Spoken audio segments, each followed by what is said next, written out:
우리나라는 두 개의 큰 명절이 있죠.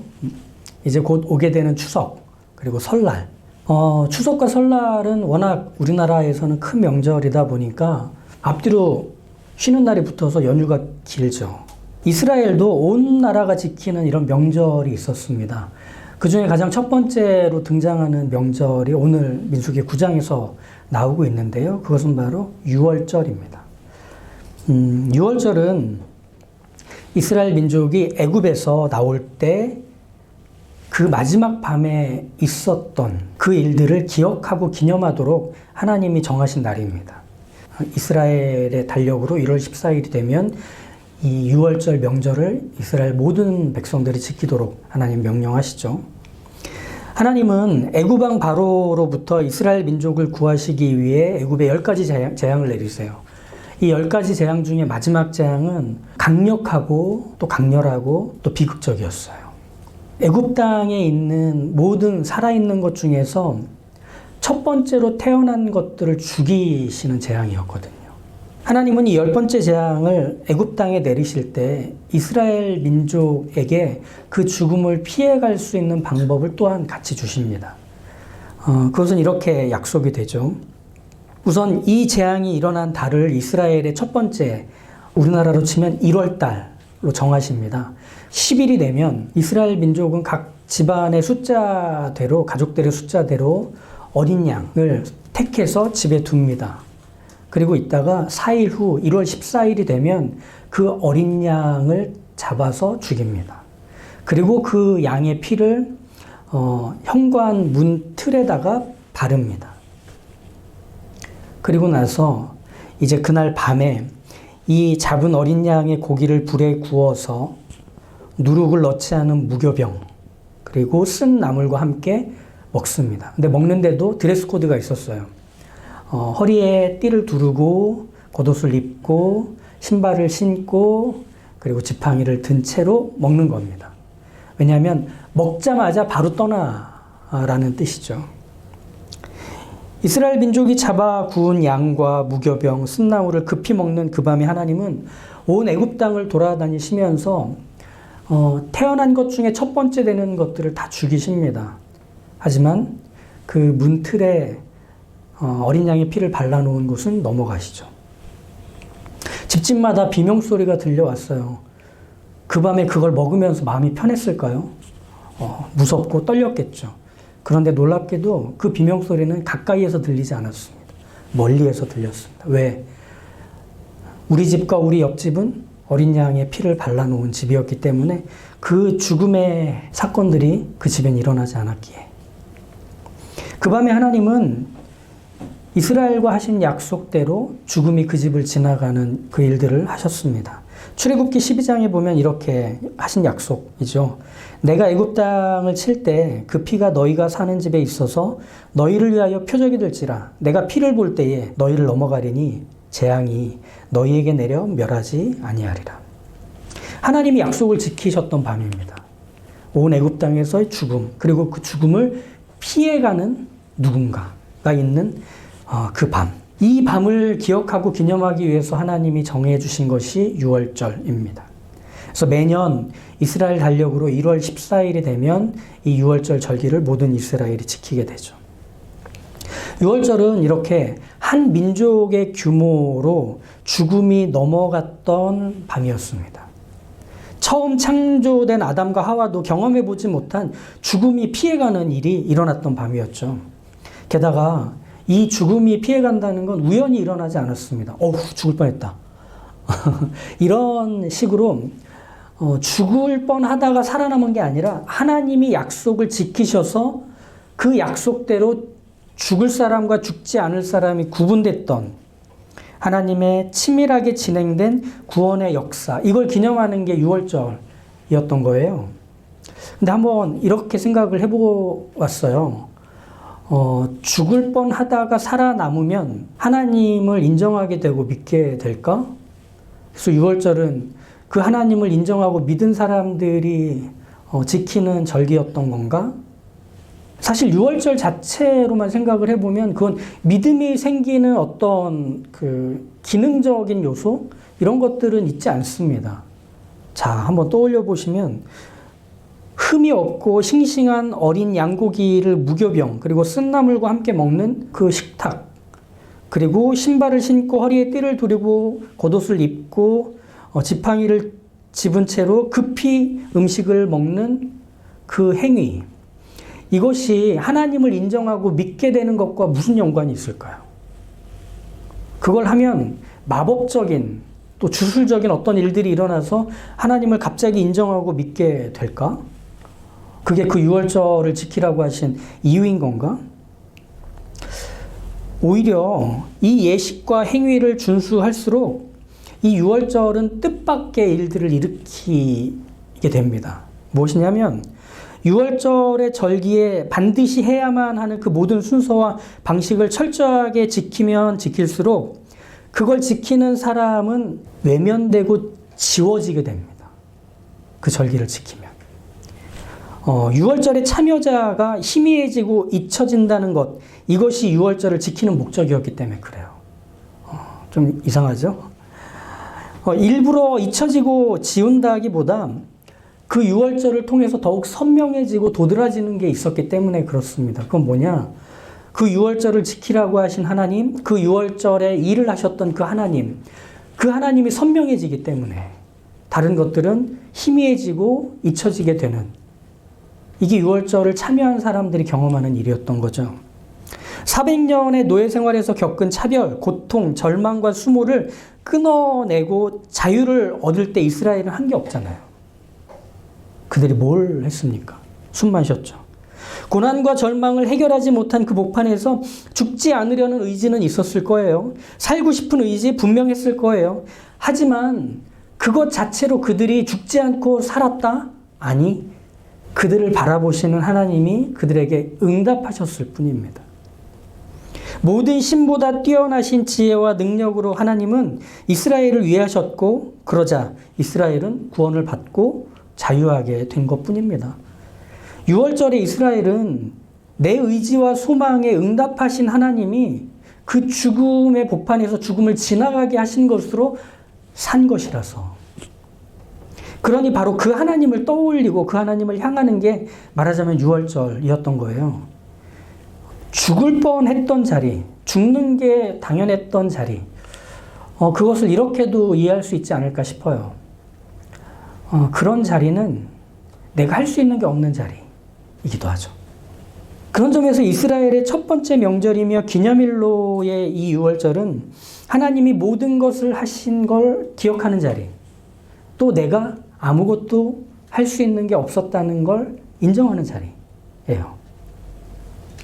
아무것도 한 것이 없다는 걸 알수록 하나님이 모든 것을 하셨다는 것이 더욱 선명해지기 때문에. 그렇죠? 바로 이거예요.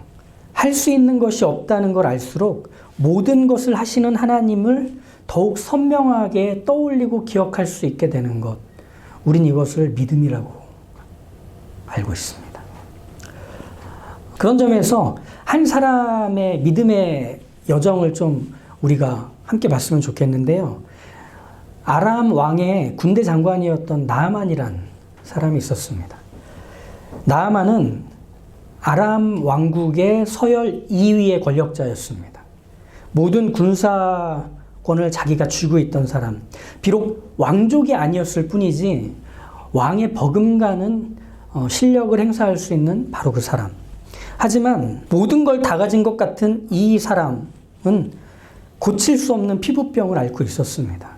이 피부병으로 인해서 나아만은 자존감, 성취, 존경, 인정, 이 모든 것들이 그냥 중요하지도 의미가 있지도 않은 즐거움과 영광이라는 것들이 자기 인생에 담겨지지 않는 속상하고 힘겨운 껍데기만 있는 것 같은 삶을 살아갔죠. 그러다 잡혀온 자기 집의 어린 여종 하나가 이런 얘기를 해요. 북이스라엘의 선지자가 한 분 있는데 그분이 우리 주인인 나아만 장군의 병을 고칠 수 있을 거예요. 지푸라기라도 잡고 싶은 심정이었던 나아만은 그 얘기를 듣자 왕에게 편지를 받고 은 10달란트, 금 6,000개, 그리고 의복 10벌을 준비해서 엘리사 선지자를 찾아갑니다. 그런데 엘리사 선지자는 찾아온 나아만을 만나주지 않고 말만 전해줍니다. 요단강에 가서 몸을 7번 씻어라. 그럼 병이 낫는다. 너무 괘씸했어요. 내가 누군 줄 알고 나를 보지도 않고 이런 말만. 그리고 내가 뭐 평소에 안 씻나? 굳이 여기까지 와서 몸을 씻으라고? 그게 뭐 대단한 거라고? 그런데도 요단강으로 갔습니다. 왜? 할 수 있는 게 없잖아요. 크고 발전된 나라 아람에서 작은 나라 북이스라엘로 갈 때, 유능하고 탁월한 아람의 수많은 의사와 선지자들에서 엘리사 선지자에게로 갈 때, 세련되고 신뢰할 만한 치료 방식들에서 요단강에 몸을 7번 담궈야 하는 것으로 처지가 놓이게 될 때 어쩔 수 없었어요. 내가 이 병 걸렸다고 이렇게까지 해야 되나라는 말도 할 수 없을 정도로 자신은 할 수 있는 게 없었거든요. 그런 복잡한 마음으로 요단강에 몸을 담급니다. 1번, 2번, 3번, 한 6번쯤 되니까 이제 인내의 한계가 온 거죠. 아, 이걸 계속 해야 돼? 근데 같이 왔던 사람들이 얘기합니다. 한 번만 더 해보십시오. 끝이 보입니다. 그러자 7번째 몸을 담근 후에 몸이 정말 아기 피부처럼 뽀송뽀송해집니다. 그런 피부 우리도 갖고 싶잖아요. 그죠? 이 기적은 사실 왕의 편지로도 의리의리한 가져온 예물로도 이루어진 일이 아닙니다. 그저 늘 해왔던 몸을 씻는 그 평범한 일을 했을 뿐인데 병이 씻기듯 나은 거죠. 이게 어떻게 봐야 되나? 나아만은 병이 낫지 않았을 때부터 지금까지 모든 과정에 그가 한 번도 소홀했던 적이 없겠죠. 자기 병을 낫게 하려고 최선을 다했겠죠. 그렇기에 자신이 기대하는 방식과 가능성에서 지금 훨씬 멀어져 있는 자리에서 병이 나았다는 사실, 자신이 병 낫게 할 주도적 위치에서 내려온 바로 그곳에서 병이 낫게 된 이 사실 앞에 인정할 수밖에 없는 거예요. 아, 내가 할 수 없던 그 자리에서 엘리사의 하나님이 하셨구나. 자신이 해왔던 노력과 의지가 컸기 때문에 이 기적은 자신이 한 것이 하나도 없다는 걸 받아들여야 되는 거고, 하나님이 하셨다는 걸 인정할 수밖에 없게 되는 거죠. 즉, 자기 인생에는 자기밖에 없는 줄 알았던 그 사람이 처음으로 자기보다 크고 강한 존재를 경험한 거죠. 그리고 인정하게 된 것이고 받아들일 수밖에 없는 그 경험을 한 것이죠. 그런데 나아만의 이야기가 여기서 안 끝나요. 나아만이 병을 낫는 기적을 경험하자 집으로 돌아갔다가 아니라 엘리사 선지자에게 찾아갑니다. 나아만은 그가 평생 가까이 했던 모든 신들이 다 가짜라는 것을 이제 분명히 확인했습니다. 선지자요, 제가 당신 집 근처에 있는 흙을 노새 2마리에 실어서 고향으로 가져가겠습니다. 그래서 제가 어쩔 수 없이 제사를 드리거나 다른 신에게 예물을 바쳐야 할 때가 있는데, 그때 그것은 그 신에게 하는 게 아니라 하나님께 하는 것이라는 걸 이 흙을 뿌려놓은 자리에서 보이고 기억하여 실행하겠습니다. 하나님을 단 한순간도 잊지 않고 기억하며 사는 삶을 시작하겠다는 그의 말이었던 거죠. 갑자기 찾아온 그 하나님이 그의 인생 안에 전부가 돼버린 순간이었습니다. 그리고 이 외국 사람 나아만은 내가 지워지는 자리에서 하나님이 선명해지는 걸 경험하며 하나님을 믿게 된 겁니다. 그러니 그 하나님을 절대로 잊지 않으려고 애쓰는 모습에서 유월절 사건의 목적, 유월절을 제정하신 하나님의 뜻이 비춰집니다. 내가 아무것도 할 수 없다는 것을 인정하는, 그때 하나님은 더없이 선명해지는 이 사실. 이게 유월절을 지키라고 한 이유가 되는 거죠.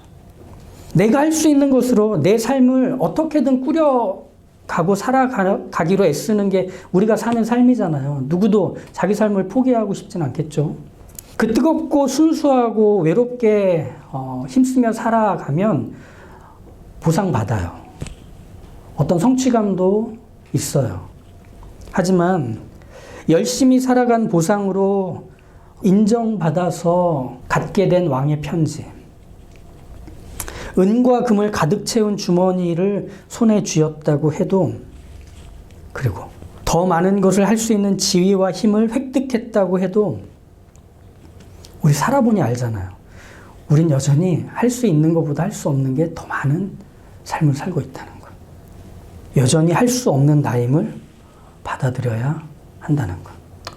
그게 우리가 사는 삶에서 우리가 거부할 수 없이 마주해야 하는 우리 모습이잖아요. 근데 우리 그런 말 못해요. 내가 못하겠다고 말하면, 내가 할 수 있는 게 없다고 말하면 사회적으로, 관계적으로 매장당할 것 같아요. 내가 그렇게 말을 하면 나는 잊혀질 거야. 나는 덮일 거야. 나는 죽게 될 거야. 라는 생각들로 우리는 까치발을 쓰고 살아갑니다. 우리는 내가 제법 괜찮은 사람인 것처럼 어떻게든 사람들에게 보이고 알리고 싶어 합니다. 그래서 할 수 있다는 듯 나에게 어떤 가능성이 있는 것처럼 보여야 돼요.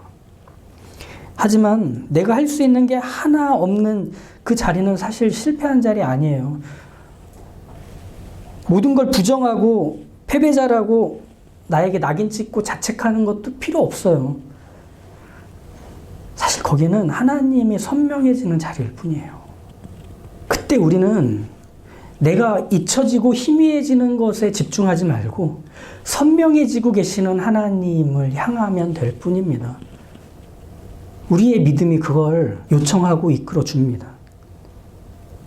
그러니 하나님을 기억하고 인정하는 믿음이라는 건 이렇게 말하는 거예요. 하나님, 내 삶에서 지금 처한 이 형편과 상황에서 나를 계속 잊게 해주십시오. 나를 계속 다른 것으로 덮어주십시오. 그래야 하나님만 더욱 선명하게, 하나님만 더욱 뚜렷하게 드러나는 걸 보게 해주십시오. 이게 우리가 믿음으로 하나님께 구하는 요청이죠. 그게 우리가 살아가는 삶의 모습이죠.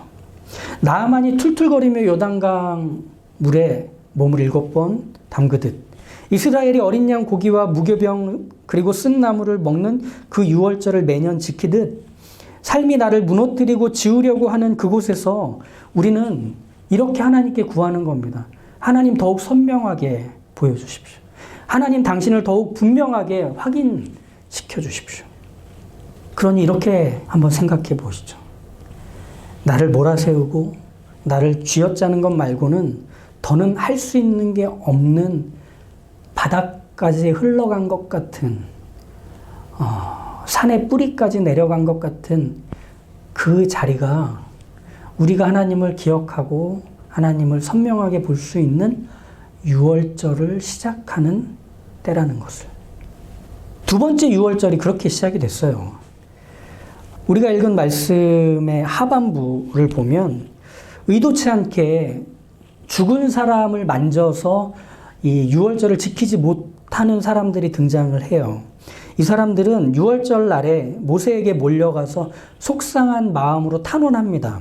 6절을 한번 보시면 그에게 이르되 우리가 사람의 시체로 말미암아 부정하게 되었거니와 우리를 금지하여 이스라엘 자손과 함께 정한 기일에 여호와께 헌물을 드리지 못하게 하심은 어찌함이니이까.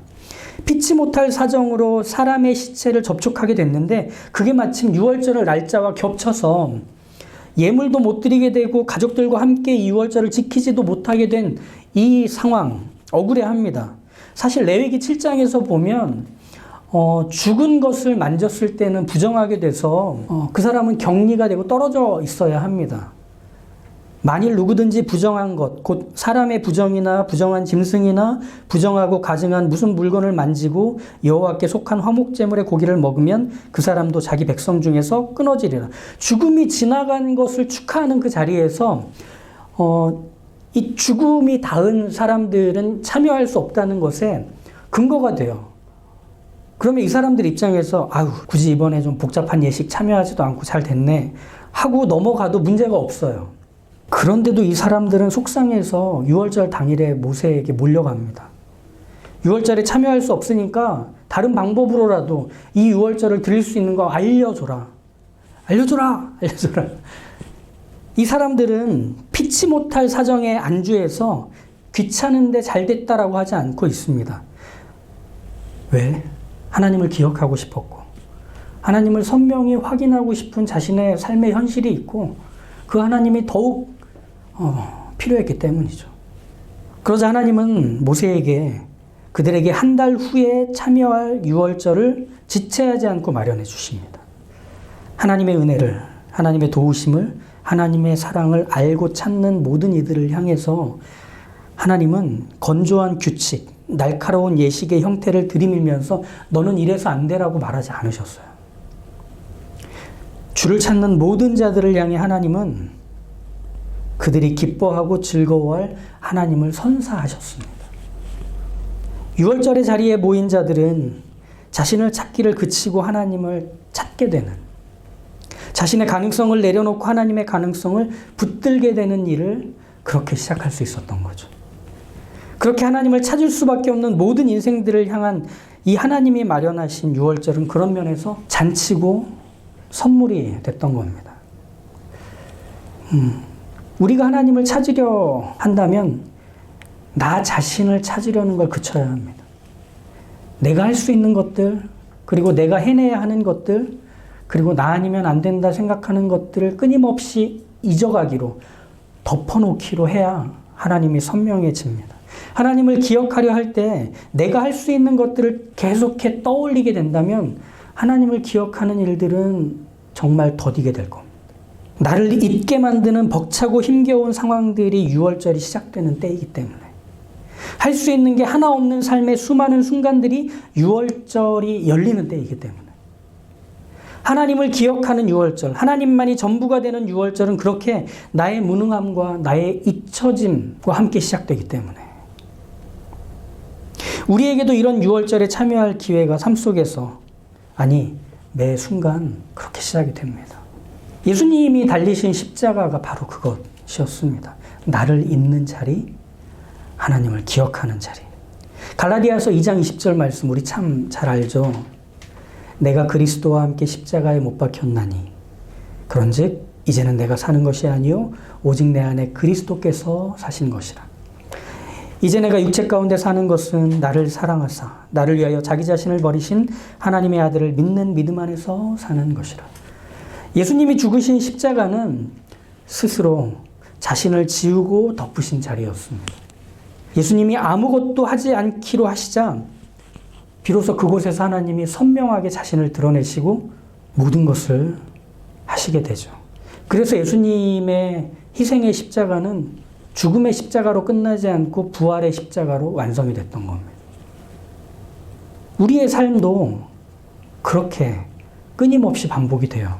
내가 할 수 있는 게 없다고 해서 나는 잘못한 것도 쓸모없는 것도 아니에요. 내가 할 수 있는 게 없는 자리에서 하나님이 모든 것을 하시기 때문입니다. 하나님의 모든 것이 곧 나의 모든 것이 될 줄 아는 그 믿음으로 머무는 그 자리, 내가 할 수 있는 게 없는 그 자리, 거긴 하나님이 자신을 채우고 계시는 자리, 하나님이 더없이 선명해지고 하나님이 더없이 잊혀질 수 없는 그 확실함으로 우리에게 보여주시는 자리가 될 것이기 때문입니다. 우리의 삶의 유월절을 이제 시작해 보시죠. 내가 할 수 있는 것이 없다는 사실을 인정하는 기도의 유월절을 시작해 보는 겁니다. 내가 해야만 한다고 다짐하고 또 다짐하는 그 나를 잊기로 하는, 그리고 그 하나님을 읽기로 하는 말씀의 유월절을 시작하기로 하는 겁니다. 나를 신뢰하는 모든 방식을 거부하고 하나님만을 떠올리고 향하는 예배의 유월절을 시작하는 겁니다. 이제 우리에게도 바로 그것이 시작이 되었습니다. 나를 잊기에 충분할 정도로 하나님이 더없이 그렇게 우리의 삶에서 선명해지길, 더없이 확실하고 가득 차기를, 그렇게 하나님만으로 채워지는 매 순간이 되시기를 주님의 이름으로 축복합니다. 기도하시죠. 우리는 우리 인생을 끊임없이 풍선을 가득 채우는 입김을 불어 넣어야 하는 수고처럼 그렇게 어질어질할 때까지 멈추지 않고 우리 인생을 나로 채우고 또 채웁니다. 그런데 그 풍선에 구멍이 나거나 그 풍선이 찢어져 있을 때는 아무리 불어도 그 풍선은 모양을 만들어낼 수 없습니다. 나 자신을 아무리 집어넣어도 나다워지기는커녕 내 인생의 모양을 확인하는 것조차 어려운 형태를 잃어버린 그런 우리의 현실입니다. 우리가 찢어진 풍선입니다. 우리가 구멍난 풍선입니다. 그런데도 우리는 우리를 끊임없이 다그치고 몰아세워서 우리의 삶에서 더 해야 되고 더 해야 된다고, 아직도 부족하고 모자라다고, 내가 더 뭘 하면 되느냐고 스스로에게 확인하고 또 주변의 평가들에 민감하게 반응하며 그것들을 해내야만 한다고 여기곤 합니다. 우리의 삶의 모양을 만들어 가는 그 일은 우리의 삶에서 하나님 전부를 채우시는 그 하나님을 확인하는 것입니다. 그러니 나를 끊임없이 지우고 나를 끊임없이 잊어가는 그 삶을 살도록 우리의 삶에서 더없이 분명하고 선명하고 또렷하게 하나님만을 바라보며 향하며 그 하나님만을 기억하며 하나님만을 인정하는 삶을 살아갈 수 있도록 주님 믿음의 눈을 들어 주만 바라보는 저희가 되게 하여 주시옵소서. 저희는 연약하고 저희는 병들었고 저희는 아픈 이들을 돌봐야 하고 저희는 저희의 삶에서 찾아오는 모든 가난과 그리고 모든 외로움과 그리고 모든 부족함들을 어떻게든 책임져야 하는 자리에 부름받아 살아가지만 바로 그 자리에서 하나님이 하나님을 찾으러 하십니다.